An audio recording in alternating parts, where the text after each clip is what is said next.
So let's... If you want to stop it before. Mm-hmm. Oh, yes, sir. Let me do that. Okay, yeah. Good, yes. Sometimes my watch falls behind, but my watch is just a couple minutes behind. So yeah, let's spend what time we have left today to talk about the papacy from its zenith through its decline. The last time we left the papacy, Gregory the Seventh was the Pope and was in conflict with Henry the Fourth over lay investiture. All right, so we have this conflict between church and state. Urban the Second was calling for the First Crusade. Gregory and Urban marked the end of the Gregorian Reform, but they also marked the beginning of the ascendancy of papal power when we see Gregory the Seventh opposing Henry the Fourth. Although, at first he had success in his opposition to Henry. Ultimately, of course, he had to flee in front of Henry's army, but he had some success in imposing his will against the Holy Roman Empire. Urban II showed the power of his papacy by calling for the Crusades, and so from here we see the continued rise of the political power and influence of the popes.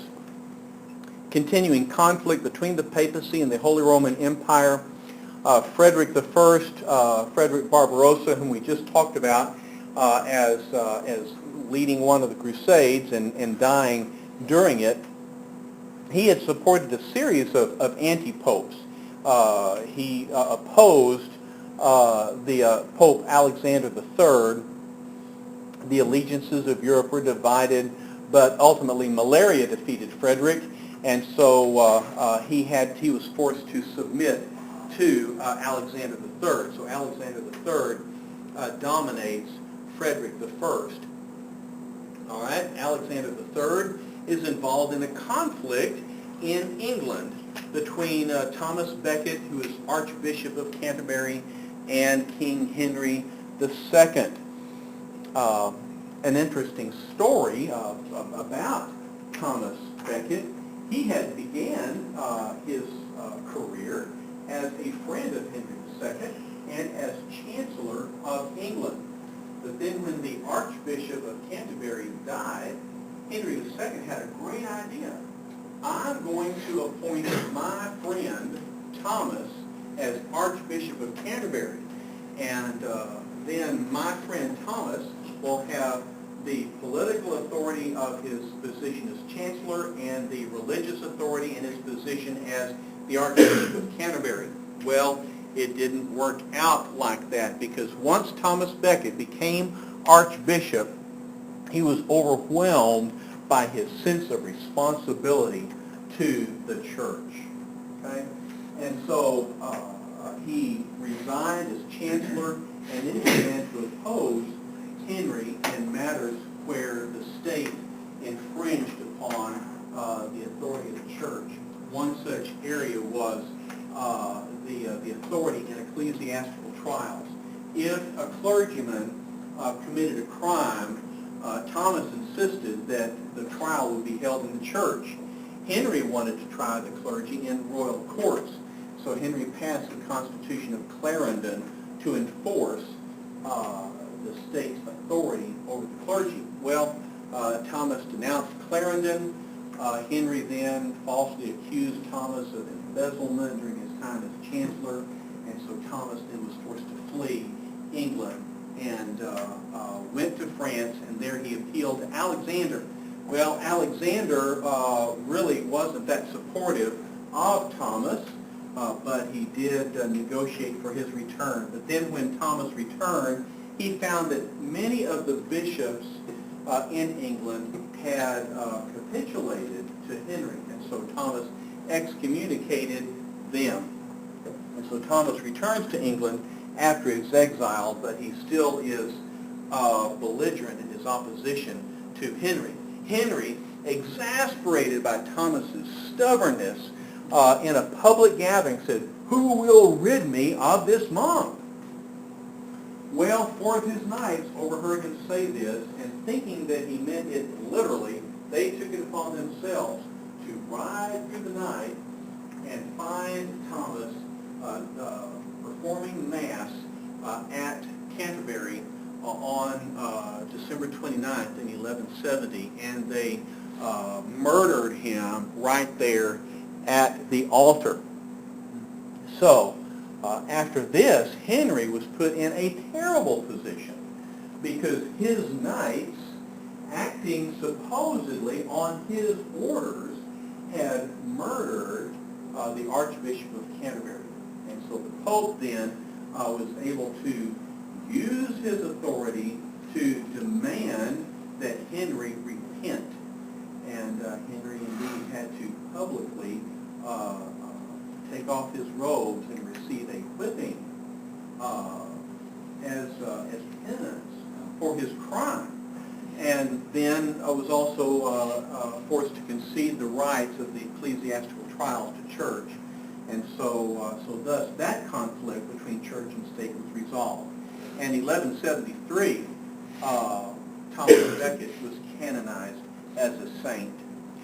In your course documents, you'll find that there are some pictures of Canterbury Cathedral. One of my students, Angela Nugent, now Angela Reed. Angela took some pictures and I posted them there. There's also a brief biography of Becket written by a friend of mine, Samuel Naum. Those resources are actually put there, well, at least the biography is there for my online students that have to write a review of the movie Becket, but you can take advantage of them as well. All right, other events in the life and ministry of Alexander III include plenary indulgences that were offered for those who took up arms against heretics. So in other words, no longer were the Crusades only focused on the East. Now they were focused on heretics in southern France. So we're using the power of the papacy, the granting of plenary indulgences in France, and this is going to lead the way for the Inquisition, and I believe we'll get to that next week. And then we have a change in the way that that the popes are elected. They'll be elected by the cardinals. Well, there are a couple of things I really want to get to, so let's move quickly. Innocent III is considered the zenith of the papacy because of the dominance, his dominance over church and state. You'll see a number of influences there listed for you. Other events in his life, he sent the crusade, the Fourth Crusade against Egypt. We've already discussed that. Then we have the Fourth Lateran Council taking place in 1215. And remember, 1215 is the date that we usually assign to the conclusion of the middle period of the Middle Ages and the beginning of a high period of the Middle Ages. 1215 is an important year because of the Fourth Lateran Council and because it represents Innocent III, this zenith of papal power. All right, he called for the Fifth Crusade, which happened after his death, strengthened the Inquisition against heresies. It was during his reign that we had the establishment of the Franciscans and Dominicans, about whom we'll talk later. He mandated schools for every cathedral. This is important because it made education available not only at monasteries but also at cathedrals. Required Jews and Muslims to wear distinctive dress. All right, and this was in reaction to the Pact of Umar. Remember when we talked about the spread of Islam, we talked about how the Muslims required some distinctive signs from Jews and Christians. Well, this did the same to Jews and Muslims. And then they created a dogma where it required a confession at least once a year. It outlined 7 sacraments, and then it legalized the doctrine of transubstantiation, about which we've talked several times. All right, that's the Fourth Lateran Council. Innocent III was the first pope to refer to himself as the Vicar of Christ. that is the representative of Christ, saying that priests have power in earth. They have power over the soul, and they also have power over the monarchy.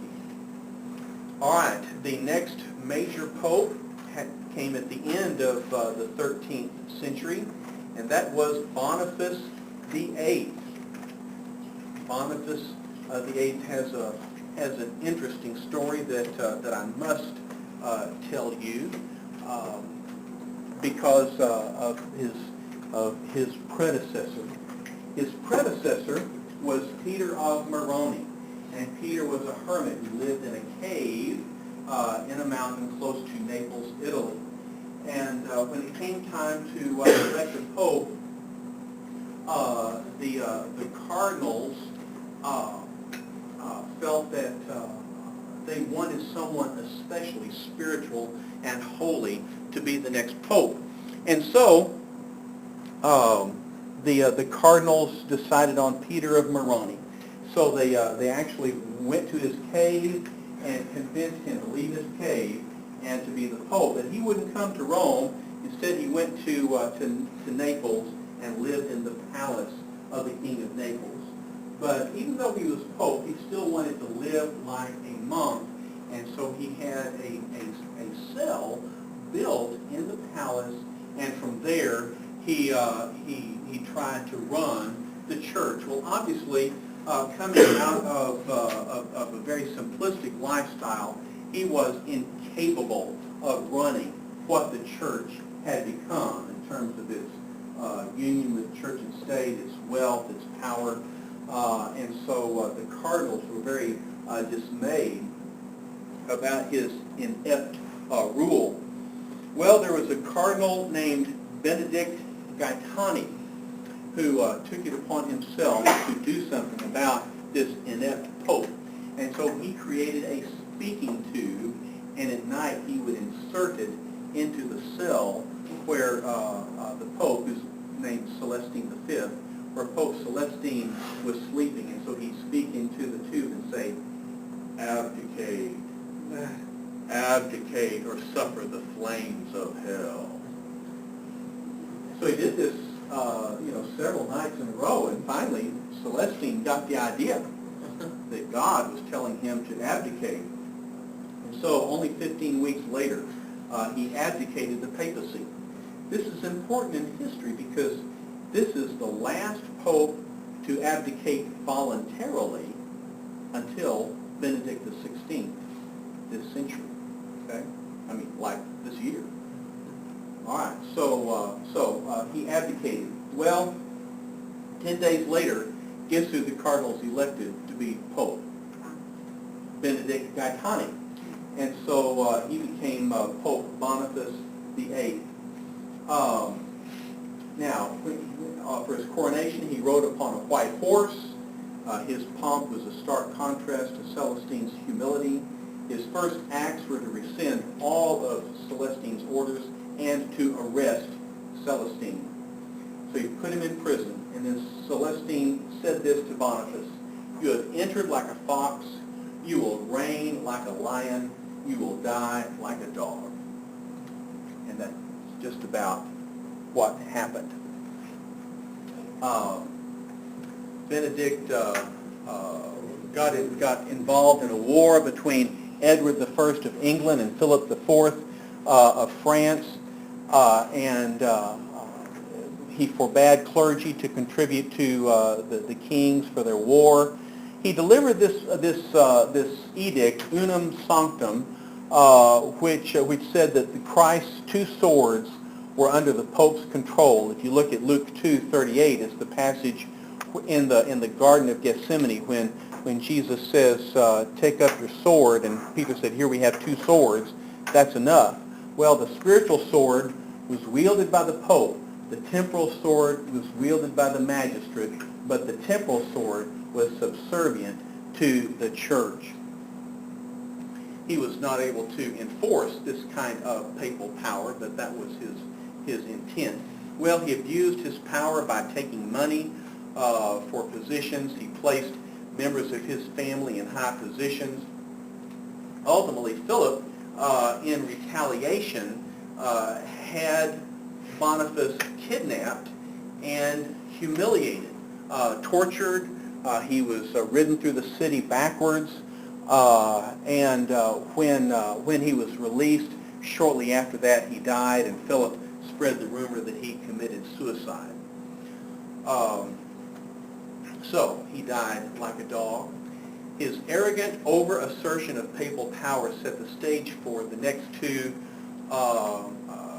embarrassing, humiliating, corrupt periods of the papacy, the Avignon Papacy and the Papal Schism.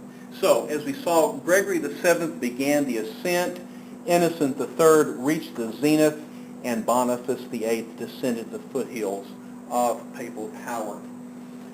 Okay, very quickly, because we're nearly out of time, but I do want to take a few minutes to talk about the Avignon Papacy, which lasted from 1305 to 1377, so about 70 years. Therefore, it's called the Babylonian Captivity of the Church, because you'll remember that when Israel was held captive, it was for 70 years. After Boniface's death, his friend became pope for a very short period of time, and then after that, Philip IV was able to dominate the College of Cardinals and elect Pope Clement V. And Clement was a subject of Philip, and Philip convinced Clement to be crowned in France, and Clement remained in France, and his successors remained in France for over 70 years. So instead of being in Rome, the papacy was headquartered in France. And so Europe looked at the papacy and considered it to be a tool of France. So all nations who were at war with France also considered themselves to be enemies of the church. There was shameless immorality at the papal court and greed, and so that's part of the demand for reform. It was during this period of time that Catherine of Siena came to prominence, a Dominican laywoman, a mystic. She was an active correspondent with popes and with kings, was involved with the Avignon Papacy and the Papal Schism, and begged the popes to return to Rome. Lakin wrote her paper on Catherine of Siena, and I'm sorry, Lakin, that we don't have time for you to well, this is really all that we've got time to do, other than to say that we have more information. Please look at it, because Catherine of Siena is a fascinating individual. Well, finally, 1377, Gregory XI returned the papacy to Rome, but there was little peace to enjoy after that. Gregory died. The next pope was Urban VI. He was a zealous reformer, but he was tactless. And when he tried to end the payment for positions, the cardinals rebelled, because it affected their income and it alienated most of them. So many of the cardinals gathered again and rejected Urban and elected another pope who took the name Clement VII. And you can tell by the fact that he took the name Clement that he was going to follow the pattern of Clement V, and Clement VII reigned in Avignon while Urban VI continued to reign in Rome. Well, they had successive popes that divided the papacy between Avignon and Rome, and each papacy supported by different nations. Finally, the church called for a council to heal the schism and to reform the church. The Council of Pisa met in 1409, and they, instead of deciding between one or another, they deposed both and elected a third. So now, instead of having two popes, we have three popes. The Council of Constance finally ended the schism with the election of Martin V. When Martin V was elected, the pope that represented Rome resigned. And that is the last pope to resign. He did not resign willingly, as did Celestine, but he's the last one to resign until Benedict 6th. All right, so I kind of wanted to be sure that I mentioned the precedence of Benedict, which is not much. So the Council of Constance brought about the end of the papal schism. Well, all right, we will please go ahead and read through the Renaissance popes. We'll have occasion to talk about them again a little bit later when we get to the Renaissance.